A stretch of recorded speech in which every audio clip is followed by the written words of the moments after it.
we are up at the church, and well, there's not much here. There's no one here because you know that we haven't been meeting here this last week or so since we were asked not to help people with the spread of COVID-19. Gladly at the moment we've still been able to have the building open for people to come in and to pray. And we've got loads of resources out at the back to help people do that. A big thank you to Lynn and Gary. You'll see they've moved the furniture around so that there's not any chairs that are any closer to each other than the government suggests, to keep social distancing happening. A really big thank you to everyone who worked really hard to make yesterday's gathering online happen and work really well. We were talking about Ephesians 3. And on this same channel, I've put up a little video of some of us reading Ephesians 3 at home, and we've sort of stitched it together so that even though we're in our different places, we can feel like we're all God's family together. And when we were thinking about Ephesians 3, there were three different things we were thinking about.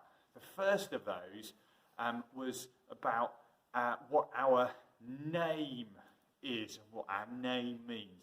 I said to people, could they go and find something that has got their name on? I've been looking around here at the church, and here's something I found that's got my name on. How our name says something about how we belong to a family, how we belong to our human family. We're thinking about Mothering Sunday. But also, that God has given us, this name that means that we belong to his family together. We belong to God, if you like, through the name of Jesus. That's what makes us part of his family.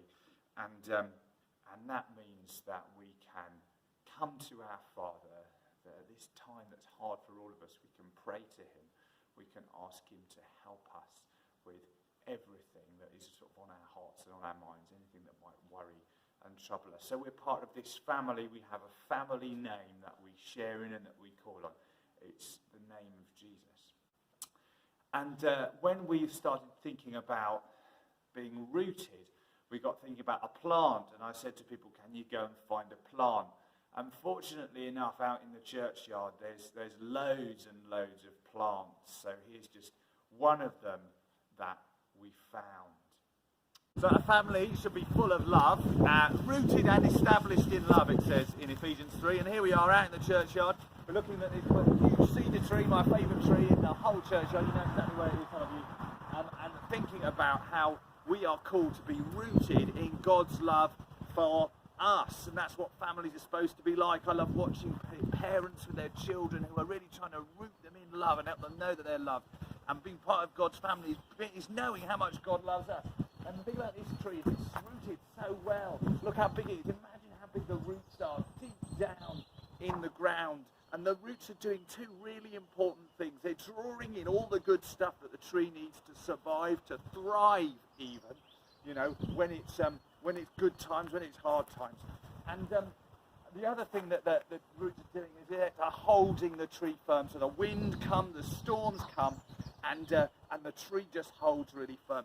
I was talking to a friend recently who used to be a tree surgeon, and he said the thing about a cedar tree is it's meant to survive in the toughest sort of drought, desert conditions. They get enormous over here because they've got loads of water the whole time. Wouldn't normally have that where places that they originally come from. And so they learn how to get what they need at the toughest of times and how to hold on in the ground. And that's what we're to do at the moment. It's a tough time, but we hold on to God. We get rooted deep down in him. We draw on the good stuff. We hold firm. And when stuff comes that might batter us back and forth, and we can stand firm in him because we are rooted and established in love. So we've been thinking about having a name, being part of God's family. We've been thinking about being rooted. And finally, we've been thinking about God being able to do immeasurably more than we ask or imagine. We like measuring things, don't we? Sometimes it's helpful. Sometimes it's not so helpful. We got people looking for a measuring device in their house. They went off and they came back with lots of rulers and tape measures and jugs and things like that. And we thought, well, at the moment there's a lot of measuring going on, isn't there, with COVID-19, numbers of stuff that's happened, people that are affected and all of that. Sometimes that's helpful. Sometimes it makes us worry. We noticed that in the story, There's something that's immeasurable, and that's what God can do.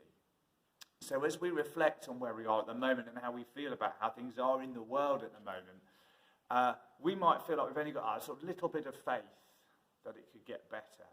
And the good news for us is that God can do immeasurably more than that. Or we might feel like we've got masses of faith and believe, that God can move mountains, like Jesus says in the Gospels.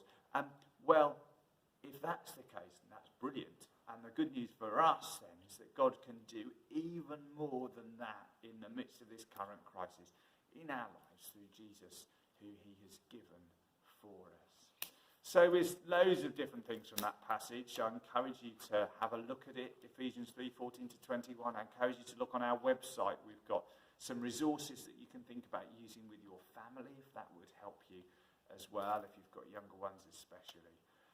But those three things again, that God has given us a name, the name of Jesus, which tells us that we belong to his family and that we can come to him, our Father, and pray and pray and pray.